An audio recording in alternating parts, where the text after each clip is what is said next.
In this video, we will be looking at a social work journal article and analyzing the different parts of it. We'll be looking for the definition that is used in the article, the scope and magnitude of the topic, the individuals affected, the background and history of the issue, resources and barriers that relate to this issue, and positive and negative impacts. These 6 areas are generally in any social work article, and you will have to use them in your own paper. So looking at a scholarly example often helps us figure out what we need to write in our own papers.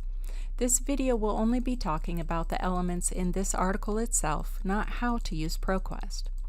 I personally don't want to read 13 pages inside this small screen, so I'm going to download the article, save it, and then open it up inside either my browser or a PDF reader.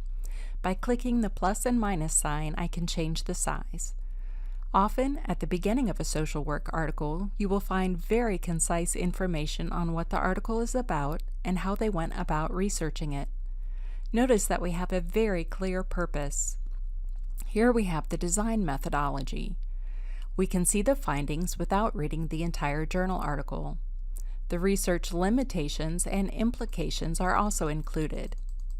The first thing to establish in your paper is the definition of your topic. Once you define it, use it consistently. Here, elder abuse is the topic, but this is defined and clarified. In the second paragraph, we have different words that are used to describe abuse: harm, exploitation, mistreatment, and maltreatment. Add these terms to your list of keywords.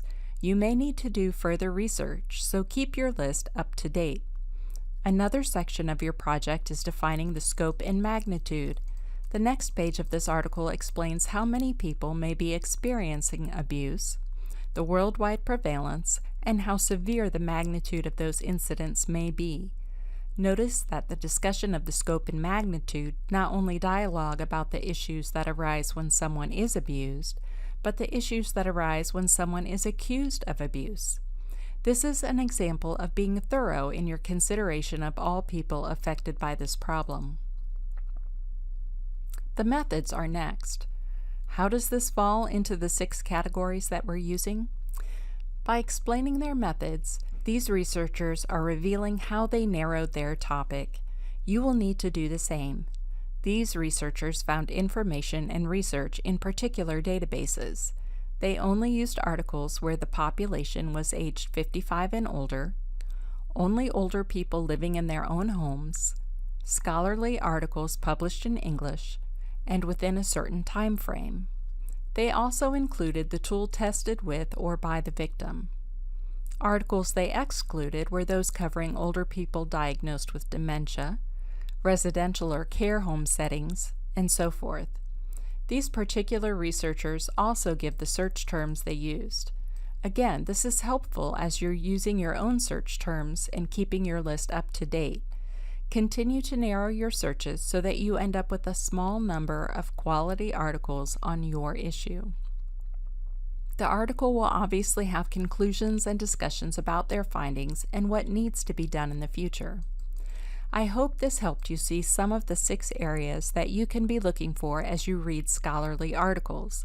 Then apply this to your own writing to make sure that you have these elements in your research paper.